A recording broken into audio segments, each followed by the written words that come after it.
my friends, I'm Rick, and this is your seat at the table. But you already know that if you've been a regular subscriber and a regular viewer, and I appreciate every one of you. The channel is still growing, which is astounding to me. I mean, we 630. Plus, I did add this buy me a cup of coffee app thing. So people really want to take pity on me or help me out to buy other material for my games for the stuff I'm doing on here. Then hey, it's appreciated. Uh, there'll be a link in here somewhere for it, and it's titled "Buy Me a Book." But anyway, so one of the things that are for Cycle 11 on a game not traveled is some talking points. So before I get to doing Fred Dodge is going to interrogate that local tough he captured last cycle, and because we're still trying to find out, as much information as he can about this terrorist, and so he can get his hands on him, apprehend this terrorist before the terrorist manages to do something, and to further understand just what's going on with this local tough group, which could be the nascent kernel of my would-be underworld. Is the way that some of this stuff plays out. So before that, I went ahead and I updated my ministry sheets, and this is the accountant's haven of paperwork. If you really hate this sort of stuff, you will not like it, and you probably won't do it. This is my breakdown for my workforce. It tells me my base population, how many current workers I have, how many are employed. So let's break that down. I have a population of 10,818 people as of cycle 10. I currently have 1,352 workers, and I need 2,440, and so I'm actually shorthanded by 1,088. So I have absolutely no unemployed workers. My Tech 1 technicians, I have the same amount of technicians as I do workers, 1,352. I have employed 614 of them, though, so there's currently 731 quote unemployed. My argument would be is anybody unemployed is basically working in a labor job and hating the world. I have currently because of the cruise liners that arrived, I have two Tech 2 technicians, and I have 2 of them employed. I have 7 Tech 3s with 4 employed, 3 Tech 4s with 2 employed, 2 Tech 5s, both are employed, and 1 Tech 6, which is also employed. And so I go down the breakdown. So my various ministries, how many people work for them, and what tech levels they are. And then the build, so my storage facility, housing concern, the shipyard, the mining concern, factories, etc. So this is all the workers working for them or needed to work there to operate them. And this is all the Tech 1s required, and then these are the additional techs that I have tapped into them. And then I have this short one down here for this tech specialist, so I can keep track of how many people are being operated. And then I break it down further to make it even more confusing. This is my little warehouse, so I keep a running tab on what's going on. So for example, over the last 3 cycles, I produced 75 ballistic rifles, and now I have an additional 75 rifles in my inventory, and they have not been assigned to anybody just yet. And so I went ahead and switched over my factory's production from ballistic rifles to Howie suits, because I want to get some hazardous environment suits, so I can once again send a research team over to that damn swamp planet, find out what it was that killed my Xeno scouts, and figure out if there's a way we can create a vaccine or injection or something to help deal with that. So, excuse me. So each ministry has its own subsection, talks about people, how many working, how much it costs to pay them, all that stuff adds up, how much my house lord's getting paid himself, his personal secretary, and how much to operate his colonial center, his palace, that kind of stuff. My protector service, which currently has 4 squads of 5 and 5 individual agents. That gives me 25 people, what that's costing to operate them. I also took the Tech 4 administrative specialist, a master administrator tech specialist that came in on that first cruise liner, and have applied it to my executive ministry, because it gains his advantages. all the flubes, or all my agents who work for my executive ministry, gain a +5 to their mat and fat rolls, because this guy's here to help coordinate things and to help give them some support. So this is a bonus for everybody, which is something I wanted to have. Then we go on through the same with the Ministry of Commerce and Labor, Ministry of Finance, my Ministry of Affairs, Ministry of Intelligence.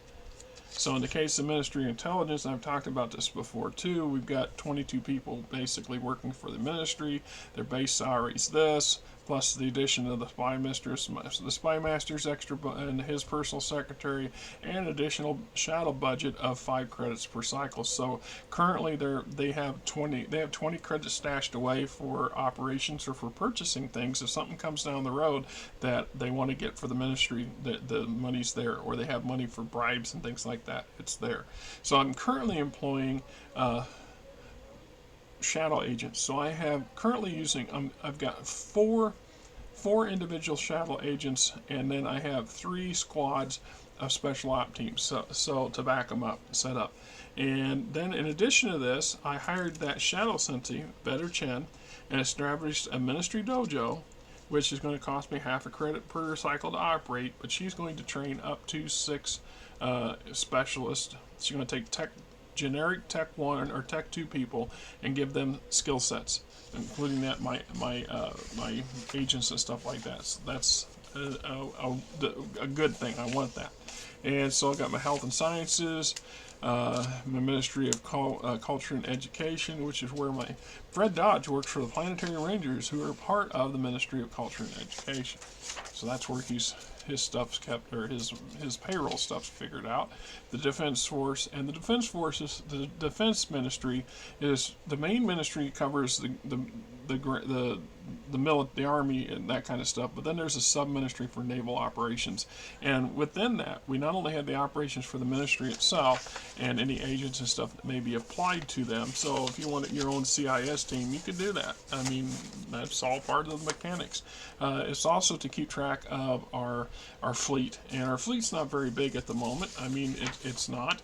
So I have the home fleet consists of 2 scout ships, and the commercial fleet consists of 2 mining ships, and I have the contract fleet has the 1 sloop that's being paid for by a platinum, and then of course I have my shuttle, and all that costs money to operate, and all goes in part of the grand budget. So that's how I updated all that stuff and came up and bored the crap out of you in the process.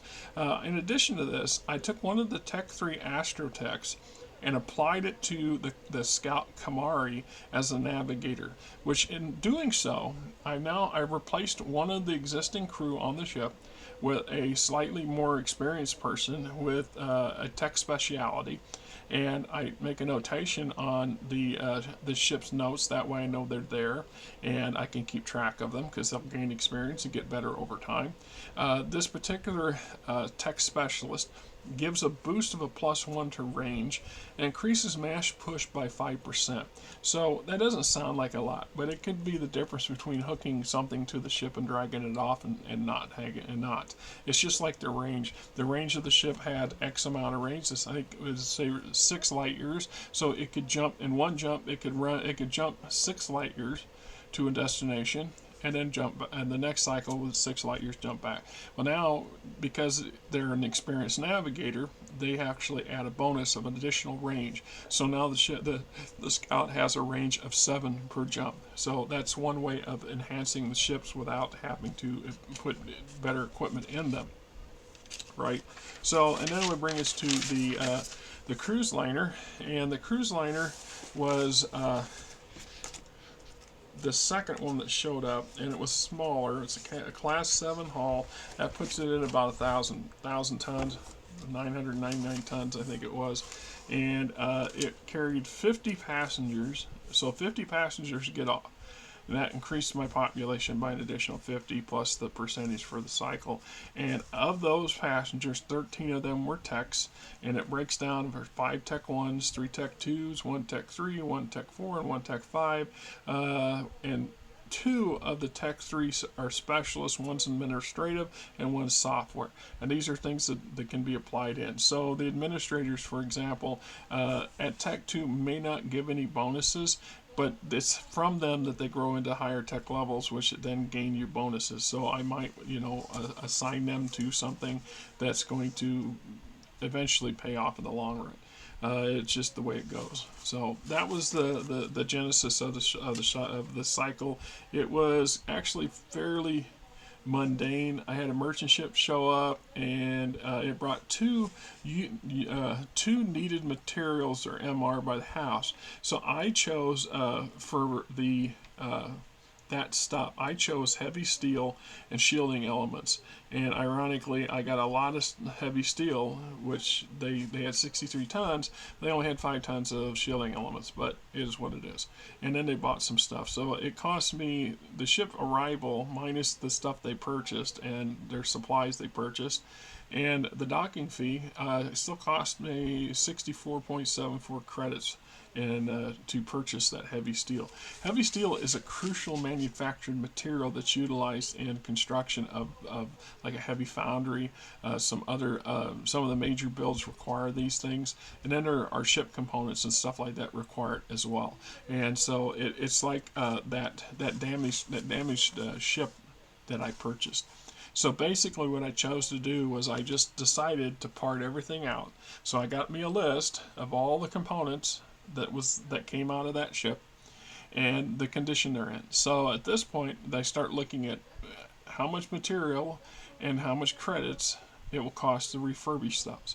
And I just start attaching it to it. So I run a list of, I need this, this, this, and this, and currently I have this and this, but I need 3 more of this and all of this, and it just gives me a way to, and once all that's met, and once all the materials needed to repair the item is met, and the cost for it's paid, the next step is to make sure I have a technician of the sufficient tech level. So a Tech 2 star drive will require a Tech 2 or higher technician to actually do the repairs. And if my shipyard doesn't have one, then this is where some of these extra techs are coming in.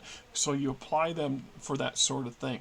So I will look at a number of these Tech 2s and Tech 3s, and they will just get applied to my shipyard, for example, because then it allows my shipyard to actually focus on repairing more advanced technician or tech items.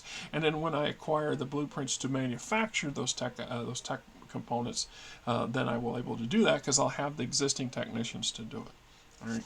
So this brings us to back to Fred Dodge, and he interrogates this local tuff, and so he's just going to run down some questions. Hey, do you... Now I know he's going to, hey, do you know the terrorists? But I'm going to say, do you know the terrorists? Fred's going to be a little more cagey about it. But since it's the only one in town, that's the only one I have to worry about right now. So, and Fred has a plus 20. Let's find Fred. I want to make sure I get it all signed and dandy. See, now his partner, Fred's partner, is in training. She's at the dojo with the new Shadow Senti, and will be for the next 5 cycles. So she will gain some skill sets from this individual, and then she will take over, and Fred will go into the academy for a while, and that's kind of how I want to play that out, right? Oh, where you at, Fred? Oh, come on. I need to be in the last place I look, because you know what? It's always the last place you look. Come on, Fred. You're killing me. No, that's Sid Thompson. Oh, for Pete's sake. It's not like I have a huge folder full of stuff just yet. Yeah, just yet's the key word there, because that will come down the road eventually, and I will end up having a pile of stuff. It's just like, oh, for crying out loud.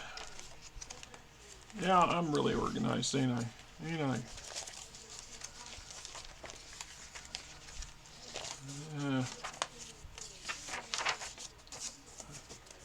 Well, we know that's not what that is. That's that 007 I just got. Oh, damn it. First Fairwind Militia. Haven't had it yet. Use them yet, but good to have them set up. Master Commerce and Labor. Chastity Blake. There you are, Fred. Jeez. Alright. Alright, so Fred's interrogation modifier is a +20. So, do you know the terrorists? And we're going to look at negatives, so we're going to look at interrogation. Where's the modifiers down there? Alright, so the target it says is unaware of investigation. Well, that's not possible. Target belongs to an organization has support, which it does. So it has a negative. He gets a -10.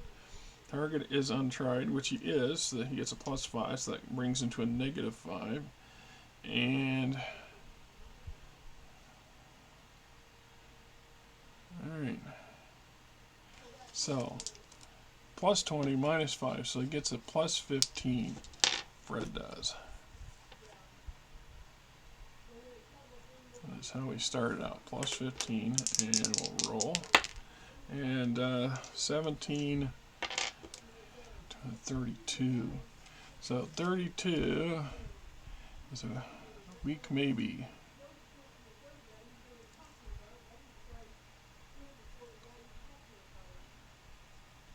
Which is now -5, so now we're at a negative, still get a +10%. Do you know the terrorists? Tell me your boss.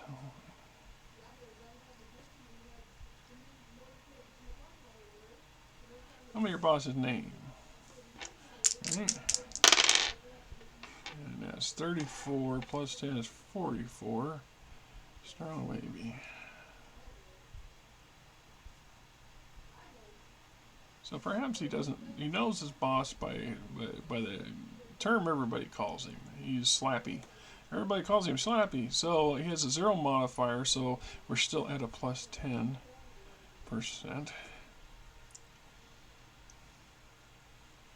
Alright. Let's see.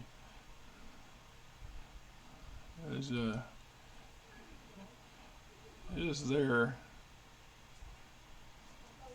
a quote plan or a job being planned? Right? Oh, damn crappy handwriting. And 71 +10 is 81%. So 81 is a yes plus a plus 5 to the base. So my base goes from 10 to +15. Plus I get an additional +25%. So we're now looking at 40%. Is there a job being planned? Does it involve the platinum?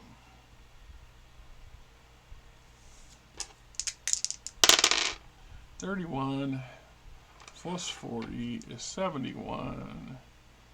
Strong yes.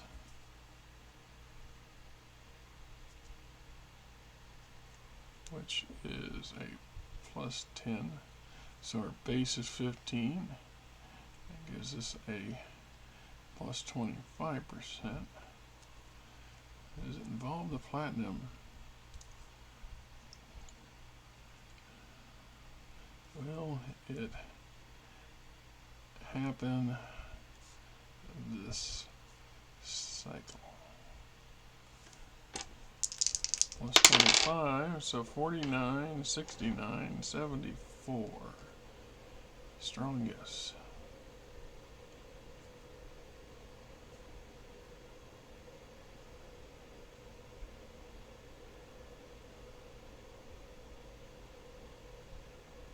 +15.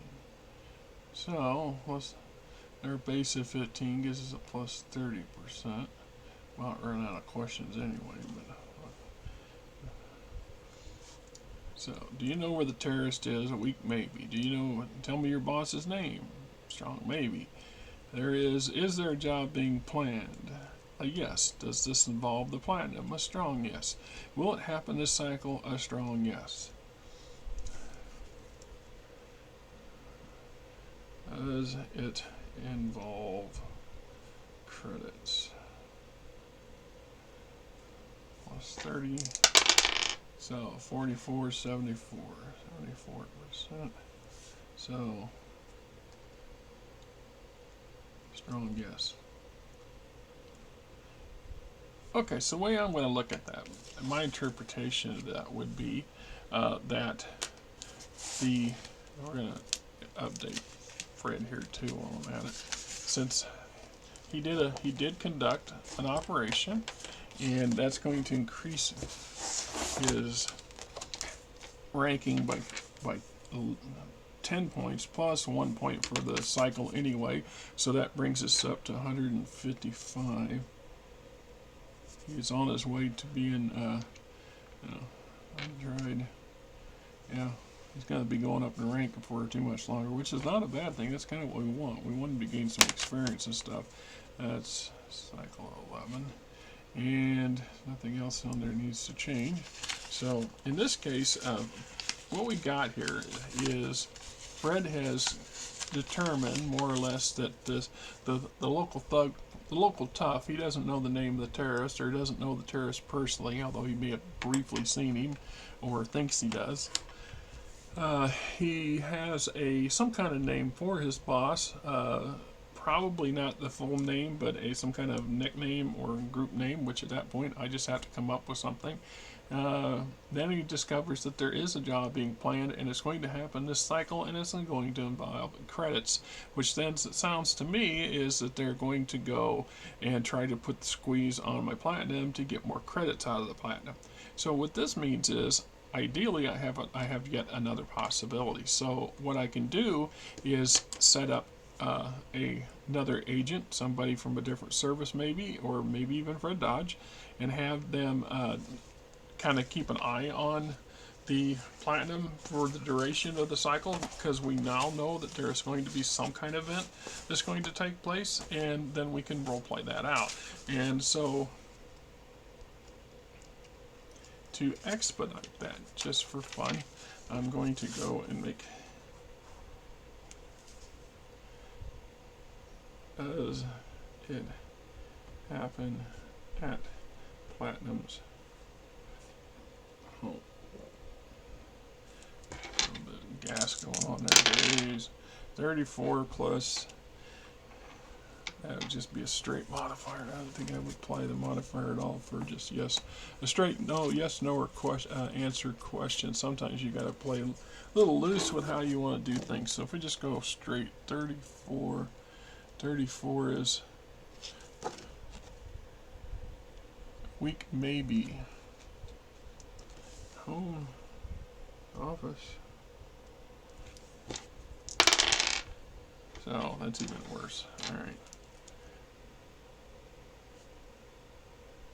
So we know it's not going to happen in the office. So it's either going to happen at the guy's residence, or it's going to happen somewhere else. So we will have to go play it by ear. That would be yet another operation that I could choose to do and choose not to do. It's a matter of how you want to look at it, right? All right. This cycle might turn out to be a shorter cycle than the past cycles, because so far I've only got one more additional event to do then, and that would be that particular one, and we will do that in a different video. So hey, I'm Rick, you're not, and I hope you guys have a great weekend.